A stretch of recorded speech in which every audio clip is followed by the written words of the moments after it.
আমার মাকে লাইনে আনছি ভাই, আমি কথা বুঝতে পারেন না। আরে একটাই গোল, আমার ছেলে কি হবে, সত্যি হবে। ঠিক আছে, আমার আব্বা মারা গেছে আমার বয়স হলো 7 বছর। কত বছর?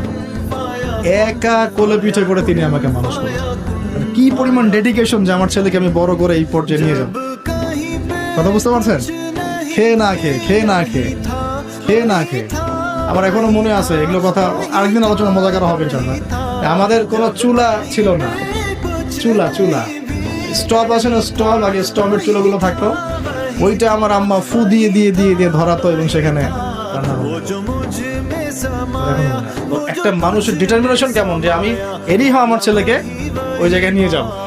ঠিক আছে, আমি নিজে বারবার বুঝিয়ে কখনো তর্ক হয়ে যাইতো না, আমি এটা আমার দ্বারা হবে না, এটা আমার প্রতিভা না, আমাকে আব্বা যেখানে দিছিলেন সেই মাদ্রাসা আমাকে আবার ভর্তি করাও, ইত্যাদি ইত্যাদি করতে আলহামদুলিল্লাহ 2 দিকে পড়া সৌভাগ্য হলো আলহামদুলিল্লাহ শেষ পর্যন্ত। তবে আমি এখনো তালেবে, আমি মোটেই এখনো কোনো স্কলার বা আলেম বা শাইখ হয়ে যাই নাই। আমি আপনাদেরকে বলছি, এইভাবে আমাকে নিয়ে আইবাস করবেন না বা কোনো প্রকার ফখর করবেন না, আর আমাকে নিয়ে উচ্চ প্রশংসা আমাকে ভাসাবেন না। মিনিমাম আমার ধারণা আমাকে আরো মিনিমাম 4 থেকে 5 বছর আরো গভীর মোতাআলা করতে হবে, তারপরে আপনাদেরকে আমি আরো ভালো কিছু দিতে পারবো। ঠিক আছে, তো এই জন্য আমরা কখনো এইভাবে ইলমের ফিকের ফখর করবো না। তো আমি বলতে চাচ্ছিলাম যে আমার মায়ের মতো মানুষকে আমি লাইনে আনছি। এখন বিভিন্ন প্রোগ্রাম অনেক সময় এখানে ওখানে হয়, জাস্ট ফোনে কথা হয়, দেখা যায় যে ব্যস্ততার কারণে কখনো দেখাও হয় না, 1 মাস দেখাই হয়নি। আমার বাচ্চার সাথে আমার দেখা নাই 7 দিন 10 দিন, এমনও হয়েছে অনেকদিন 1 মাস দেখা নাই। জাস্ট ফোন করে যে প্রাউড অফ ইউ, খালি বলে মাশাআল্লাহ প্রাউড অফ ইউ, এতটুকু বলে।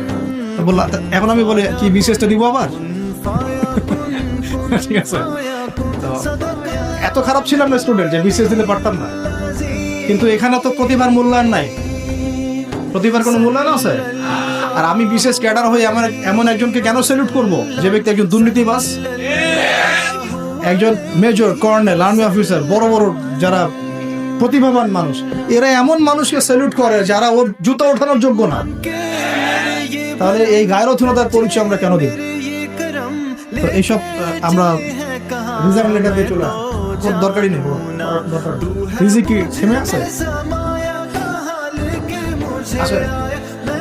কোথায় ছিলাম ভাই?